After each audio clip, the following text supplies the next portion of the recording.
Dear Prize laureates, Meduza publisher Galina Timchenko, and editor-in-chief Ivan Kolpakov, and dear guests.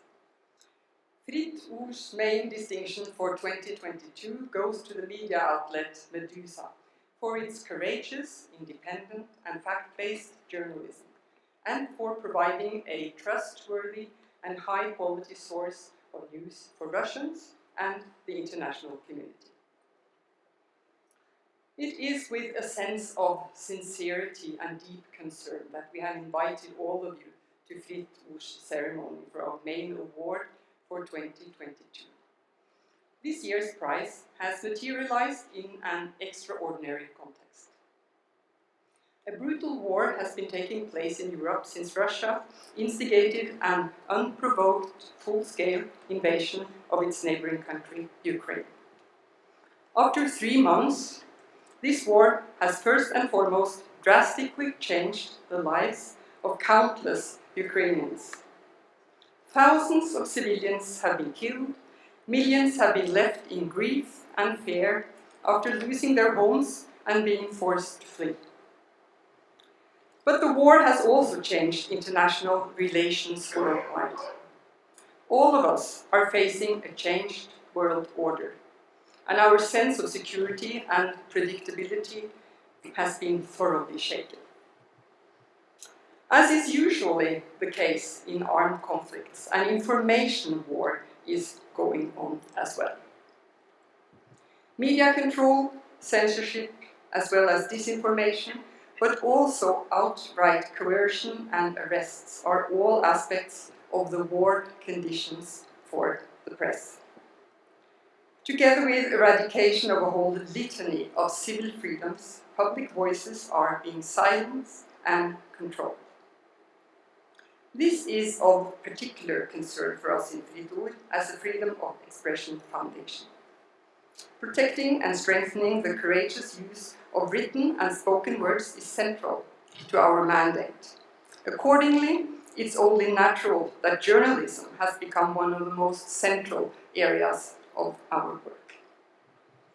And Meduza has carved out a prominent place for itself at the heart of today's exceptional war journalism in Europe. On February the 24th, an editorial in the Meduza newsletter stated clearly, "Last night, Vladimir Putin announced the start of a special military operation in the Donbass. We believe in calling things what they are. Russia has begun a full-scale war against Ukraine. We have a duty to state loudly and clearly that this is not our war. The invasion of Ukraine was started on behalf of Russian citizens, but against our will. The shame that comes with it will be with us forever." Meduza was born out of censorship in 2014, when then editor-in-chief Galina Timchenko was fired from the website lenta.ru, one of Russia's most followed websites at the time. The whole editorial team walked out with her, moved to Riga in Latvia, and established the independent news service Meduza with Timchenko as their leader.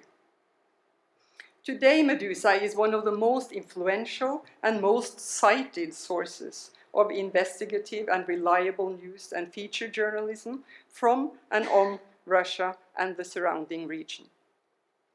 The website is open and accessible to everyone, combining updated news items day and night with longer in-depth feature articles. It provides analyses of the current situation, that is, the economy, daily life inside the war zones, and international relations. The latest news from the Russian leadership is confronted and contradicted, making use of research and expertise that exists in and on Russia. The outlet also documents activities and notable events on the ground through high-quality photojournalism, thus adding weight and urgency to the accusations of war crimes in Ukraine.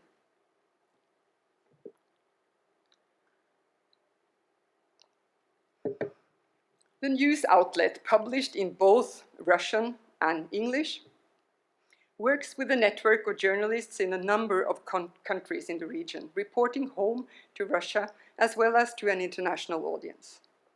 It rejects any attempts to curtail the freedom to report truthfully about the conflict or any other subject.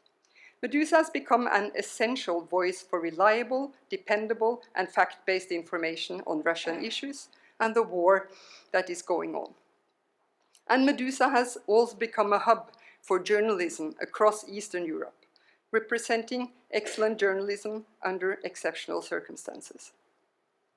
According to Ivan Kolpakov, now editor-in-chief, we launched Meduza in 2014 in Riga, the capital of Latvia. We decided to create a media outlet in exile.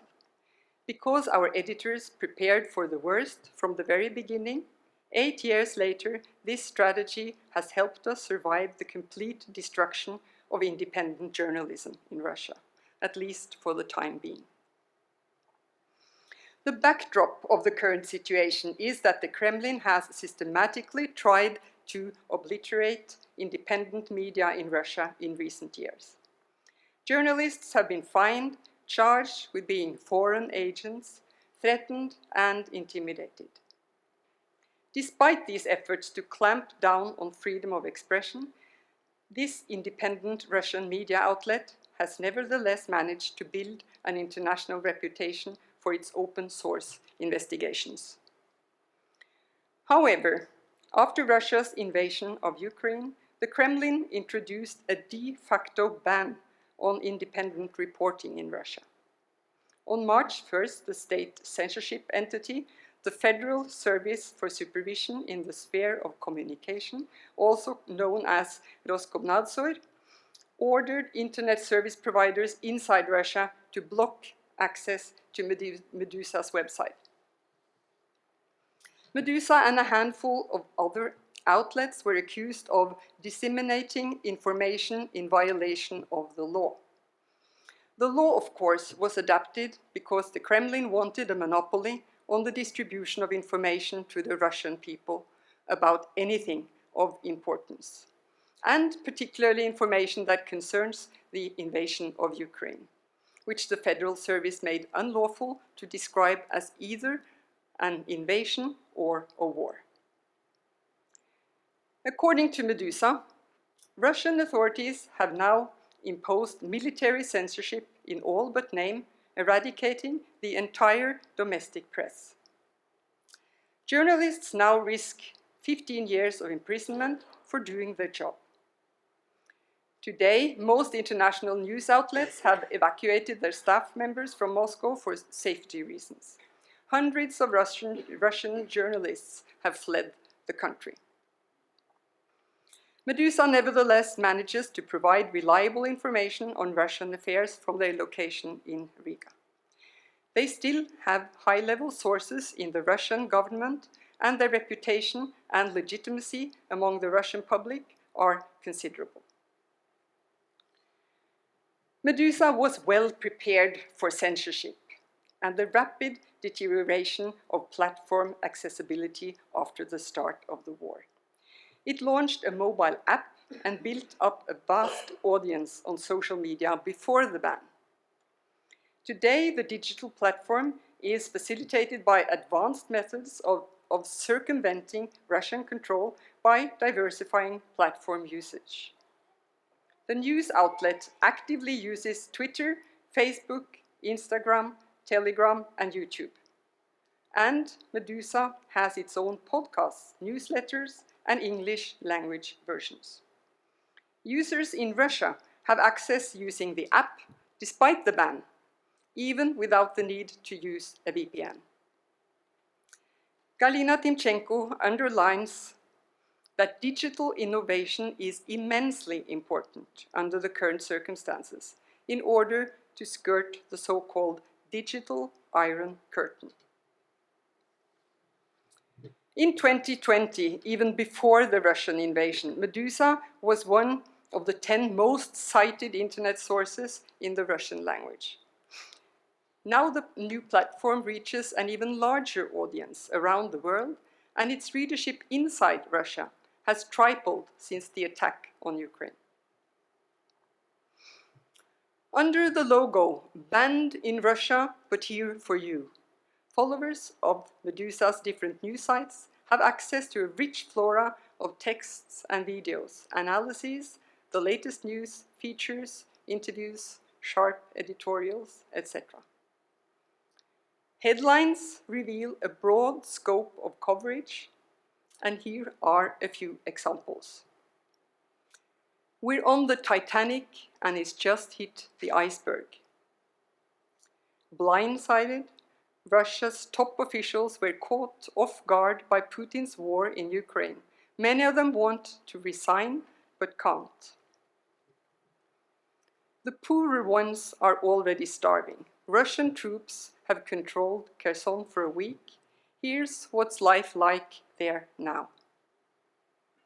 "Russia is the world's top sanction target. There are now more sanctions against Russia than against Iran, Venezuela, Myanmar, and Cuba combined." And "Feeling around for something human. Why do Russians support the war against Ukraine?" Journalist Shura Bertin spent weeks talking to Russian citizens about feelings and thoughts in the midst of the war. His text reveals how fear and a sense of humiliation defeated Russia's humanity. He provides an analysis of deep pessimism as regards what he calls a learned helplessness, where people are blocking off arguments. But what can be imagined on the other side of this war, he asks. Ordinary people are dying there. It's hard to bump them into liking us. The outlet also offers critical and nuanced analysis on the dynamics of public opinion and on the possible effects of economic sanctions on the presidential approval rating, and not least on the poor reliability of opinion polls as such in times of war. Fewer people agree to answer questions. Everyone has become more aggressive. Reviewing the independent digital news site Now, 3 months after the invasion, we find a mixture of war reporting on the ground in Ukraine, analyses of the international situation and the stakeholders on different sites, and critical scrutiny of the flow of information as such. As always in times of war, control of information is essential for securing the ownership of the interpretation of reality. Chaos and concealment are two crucial effects of warfare without reliable reporters, according to 2 journalists reporting for the Associated Press in Mariupol. Chaos occurs when people do not know what is happening, and it's easy to panic. Concealment is made easier without accountable witnesses. Without reporters, the occupiers can do more or less what they want. No pictures of damaged buildings and kids who die. This means that being there is essential. Thought control is part of the ecology of oppression. Psychologists have been occupied with how propaganda shapes people's minds. Propaganda atomizes people. Bonds begin to deteriorate even within families. Indifference is our main problem today, Meduza reports from Russian society. Graham Greene once pondered on the same effect, and in his words, "It has always been in the interest of the repressive state to poison the psychological wells, to encourage catcalls and to restrict human sympathy." Censorship corrupts all walks of life: politics, journalism, art, and literature. In the midst of the devastation, free speech is also under fire. It becomes vitally important to communicate the complexities of the situation, beyond the black and white logic of war. The role of media is crucial here from a political perspective, but also for deeply ethical reasons. An environment without freedom of the press and media credibility cannot treasure democracy and human dignity. According to Meduza on March 3rd, censorship might not seem like a serious crime today, especially compared to the murder of Ukrainian civilians. But the destruction of Russia's independent media was one of the things that made this war possible. If we're going to have any chance of stopping this war, we need an independent press. Fritt Ord has wanted to highlight the important bridging function Meduza plays between Russian society and the outside world, particularly after the ground zero of February 24th. It has been increasingly difficult to access reliable coverage of the real situation in Russia, economically, politically, and culturally. Putin and his men are not from another planet, as was dryly stated by a Russian scholar some time back. It's essential to understand his rationale and the reactions of the population. On the other hand, the Russian population needs information channels to the West. They need to see the war through Ukrainian eyes, as Ivan Kolpakov formulates it. Under the current war regime, there is a high risk of isolation from alternative sources of information, as well as from human connection. Both these factors have potential long-term consequences for Russian society. Opposition forces have now have to endure the dread of being a cancelled nation. Meduza is awarded the Fritt Ord Prize for its courageous, independent, and fact-based journalism for Russians and an international audience. The news outlet has challenged Russian censorship for years and is now banned, maintaining its position under extremely demanding circumstances. We thank you for your crucial contribution to truth-seeking and to open communication in these times of war, oppression, and closure. Congratulations.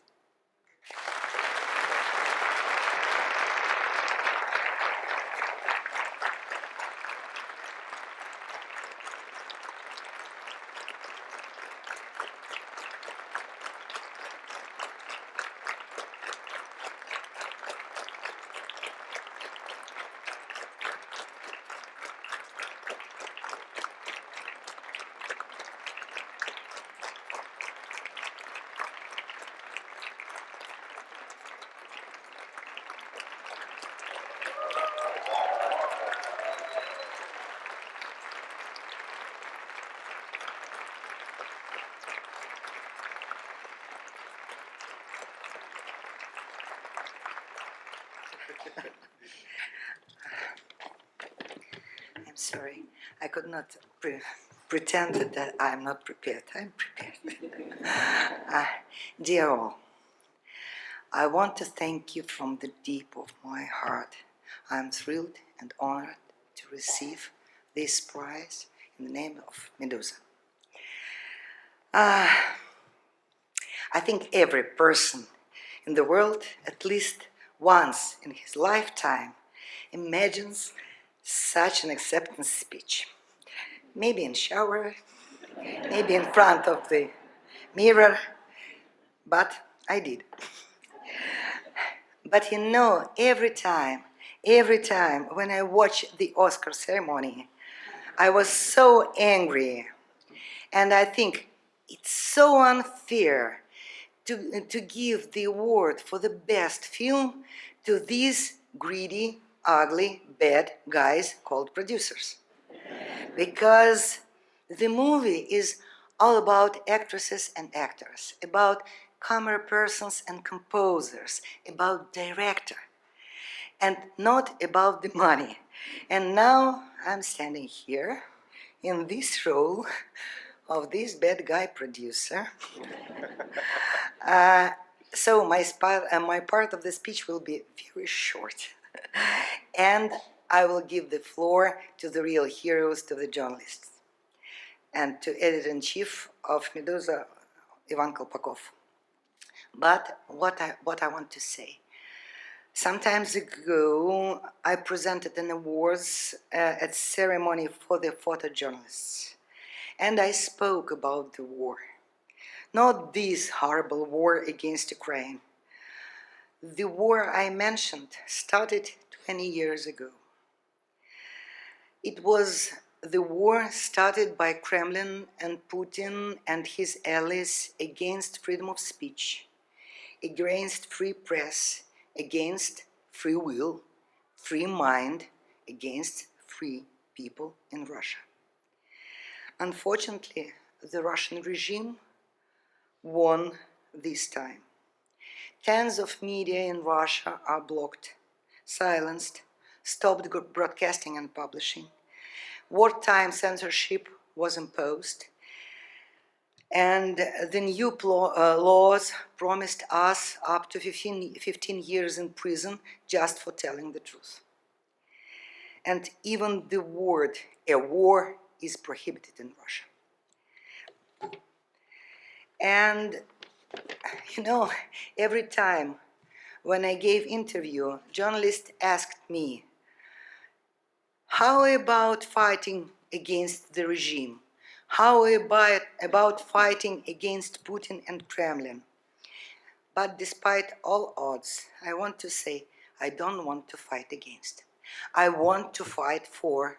I want to fight for our readers, for their hearts, for their souls. And I want to fight for freedom of speech, freedom of information. And you know it's worth it, because we received hundreds, thousands emails from Ukraine. I prove it, and some of those letters just break my heart, because people write, guys, just go on, please do not stop. We are reading Meduza from the bomb shelters. You know, today I have to say that we lost the battle. For sure, now it's the darkest hour. But I want to quote one man who once said, victory is not final, defeat is not failure. It's all about the courage to continue. And Ivan will continue after me.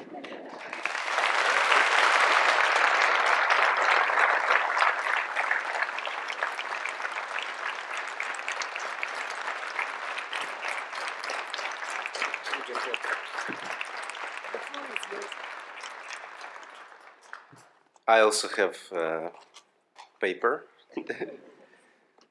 This is the first time in my life when I'm going to read my speech. Don't fidgeting. So, thank you very much. Thank you very much. In the role of director, it's going to be me tonight. Dear ladies and gentlemen, dear colleagues, it is an honor for me and for both of us, of course, to receive this very important and respectable award here in Oslo. Norway is well known as one of the best places for doing journalism on our planet. The standards of Norwegian media are incredibly high.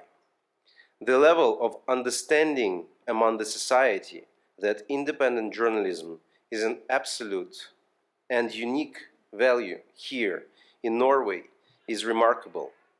For many people from problematic regions, let's put it this way, the Norwegian press looks like something futuristic and unreachable. So once again, I am honored and truly proud to be here. Regarding the freedom of speech, Russia is also an example. But it is something completely opposite to Norway. While Russia is obviously losing the war in Ukraine, it is winning the war against its journalists within the country. This war, as Galina already mentioned, is an old one. It started soon after Putin became a president for the first and unfortunately not the last time. During 20 Putin's years, the Russian state forced quality journalism to the periphery of the market. First, the authorities got full control over the television. Then they replaced the owners and the managers of independent newspapers with loyal or incompetent people, but very often both. This process was over after 24th of February 2022, when Putin sent troops to Ukraine. Military censorship, as it was many times mentioned today, was established in Russia. As it is already well known, it is forbidden to say this word, war, in the country, not to mention peace, of course. The president's administration has crafted the law about so-called military fakes. Fair and independent journalism is illegal in Russia. Reporting the war in Ukraine or the anti-war movement can be a reason for a real criminal case.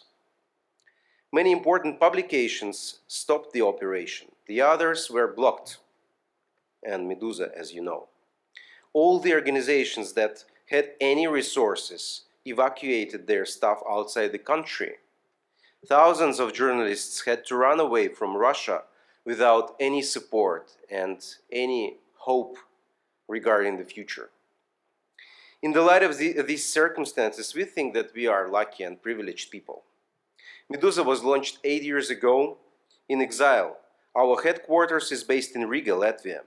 We decided to move abroad because we were shocked by the Crimea annexation and the war in eastern Ukraine that was provoked by Vladimir Putin.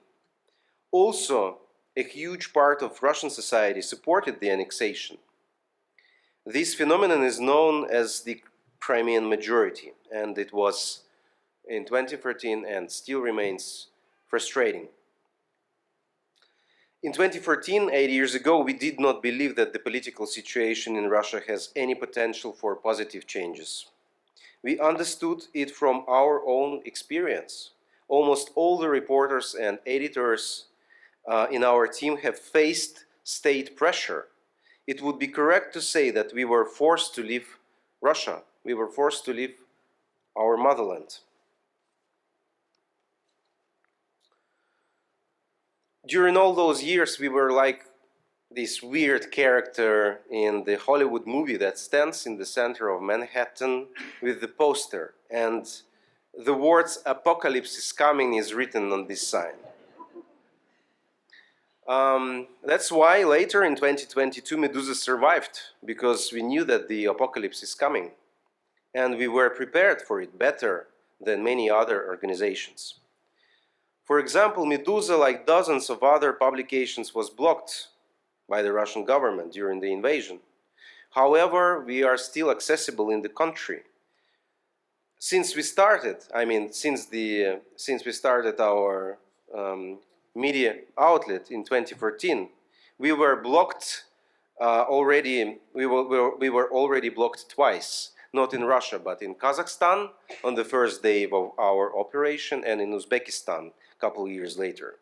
So we could collect the experience of life after death.